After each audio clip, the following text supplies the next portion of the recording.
With Father's Day just passing, I wanted to do a fatherly god, a head of a pantheon, so to speak. In this video, we're going to be telling the tale of Odin, the god of war and wisdom.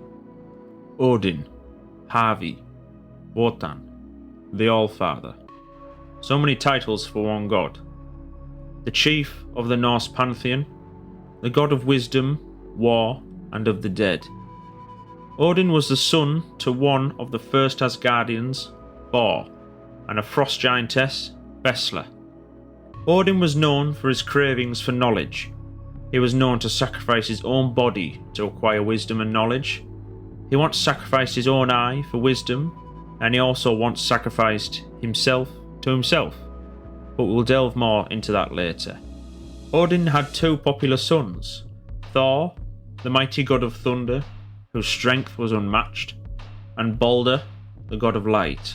So handsome, everything in Midgard swore never to hurt him, except one. Odin had many other children, but Thor and Balder are the most known. Odin also had many powers and abilities. He could heal, destroy, and create. A god with such power and knowledge had very little limits. Odin was usually depicted as an elderly man with a long grey beard. He only had one eye, either wearing a cloak or some armour. Odin was often seen with his spear, Gungnir. Crafted by the dwarves, it is known as the Swaying One. He was also accompanied by his two ravens, Hugin and Munin, Thought and Memory, who would travel Midgard every day and report back to Odin on what they had seen. Odin also had two wolves, Freki and Geri, which is roughly translates to ravenous and greedy.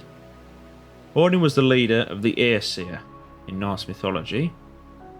The Airseer included Odin, his wife Frigg, Hor, Thor, Balder, and Tyr. However, the Airseer is only one part to the pantheon. The other part is known as the Vanir. Odin is known for having many halls, one of which is called Valhalla. When warriors fall in battle, Odin hand collects them, and they are then collected by the Valkyries, and they are taken to the Great Hall. Valhalla is a place of never-ending time, with each day being almost the same as the next. The warriors drink mead and eat their fill, to then go out into the courtyard and kill each other, only to wake back up in the hall unharmed. Odin had one reason for creating Valhalla. It's so that when Ragnarok comes, he has an army of warriors by his side. Odin has many interesting stories, one of which is the way he lost his eye. Odin and his wife Frigg were sat on their thrones in Valhalla. Odin had a deepened desire to drive himself to self-sacrifice. Odin travelled to the well of Mimir. Mimir was known as a far more intelligent superior to Odin. He was also known from drinking from his well. Odin arrived to the tree Yggdrasil, the world tree, with each branch that holds one of the 9 realms of existence. At the roots of Yggdrasil, there Mimir dwelt. Mimir, the god whose knowledge of all things was unmatched among the realms. Odin asked Mimir for a drink from the well to acquire surpassing knowledge.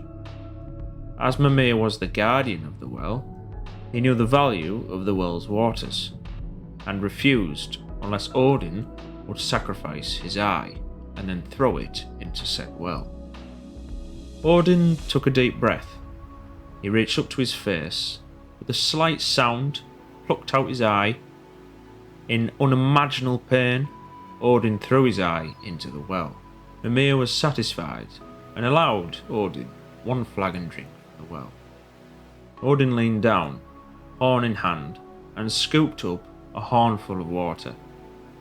He gulped the entire flagon. When he was finished, however, he stopped for a brief moment. He saw the past, present, and future, all in a split second. He saw visions and secret wisdom. The wisdom he gained gave him the ability to cure any ailment, calm storms, turn enemy weapons against his attackers, make women fall in love, and render dangerous women harmless with as easy as a look. Ragnarok was the only thing that Odin feared. It was the end of all things, the end of gods, Asgard, Midgard. All the 9 realms would perish from the giants. Odin was known to be a selfish god, and he only cared about the prevention of Ragnarok. If he could not prevent Ragnarok, then he would attempt to brace the gods for it. When Ragnarok begins, it is said that Odin will lead all of the warriors from Valhalla while he rides on the back of his 8-legged horse, Sleipnir. A horse capable of slipping between the 9 realms and traversing through Yggdrasil, the World Tree. It is also said that when Ragnarok comes, Odin shall die by the giant wolf Fenrir. However, the wolf will also perish from Odin's spear. I hope you enjoyed this Father's Day special, discussing the god of wisdom and war, Odin, from the Norse pantheon. If you did enjoy, please make sure to leave me a like and subscribe if you want to see some more, and I will see you later.